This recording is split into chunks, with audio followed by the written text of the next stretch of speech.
ধর্মনগরের অর্ধেন্দু ভট্টাচার্য স্মৃতি ভবনে অনুষ্ঠিত হল উত্তর ত্রিপুরা জেলাভিত্তিক role play and folk dance competition 2025। 18ই অক্টোবর শনিবার এমনই দৃশ্য পরিলক্ষিত হল উত্তর ত্রিপুরা জেলার জেলা সদর ধর্মনগর শহরের অর্ধেন্দু ভট্টাচার্য স্মৃতি ভবনে, যেখানে প্রদীপ প্রজ্বলনের মাধ্যমে অনুষ্ঠানের শুভ উদ্বোধন করেন উত্তর ত্রিপুরা জেলা পরিষদের সভাধিপতি অপর্ণা নাথ মহোদয়া। এছাড়াও উক্ত অনুষ্ঠানে বিশেষ অতিথি হিসাবে উপস্থিত ছিলেন উত্তর জেলার বিশিষ্ট সমাজসেবী কাজল দাস মহোদয়। এছাড়াও উপস্থিত ছিলেন ধর্মনগর পৌর পরিষদের চেয়ারপারসন মিতালি রানী দাস সেন। জেলা শিক্ষা দপ্তরের পক্ষ থেকে উপস্থিত ছিলেন ওএসডি সমীর রঞ্জন নাথ, ওএসডি কৃতিসুন্দর দে সহ অন্যান্য বিশিষ্ট ব্যক্তিবর্গরা। এই জেলাভিত্তিক রোল প্লে এবং ফোক ডান্স কম্পিটিশনে উত্তর জেলার বিভিন্ন বিদ্যালয়ের ছাত্রছাত্রীরা অংশগ্রহণ করে, যেখানে 18ই অক্টোবর শনিবার দুপুর আনুমানিক 12টা 30 মিনিট নাগাদ এই অনুষ্ঠানে বক্তব্য রাখতে গিয়ে বিস্তারিতভাবে বললেন বিশিষ্ট সমাজসেবী কাজল দাস মহোদয়। আমরা আজকে এখানে অনেক ছাত্রছাত্রী বিভিন্ন ইভেন্টে তারা অংশগ্রহণ করবে। তাদের এই ফোক ডান্সের যে বিভিন্ন কলা কৌশল,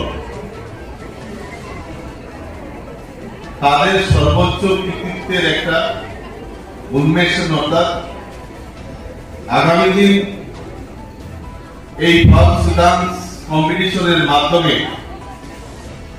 তাদের শরীরচর্চা, আমাদের সাংস্কৃতিক সংস্কার এবং সমাজ সংস্কারের ক্ষেত্রে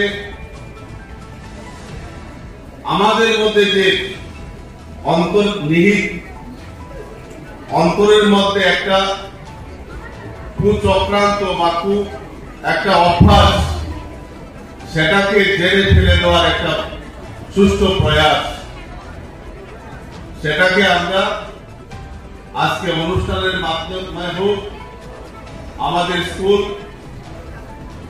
কলেজে হোক, আমরা বাড়িতে হোক, আমরা সেটা যদি প্রতিনিয়ত অভ্যাস করি, আমাদের মধ্যে যে সৃজনশীলতা আসবে, মননশীলতা আসবে, আমাদের মধ্যে প্রতিভার যে উন্মেষণ ঘটবে,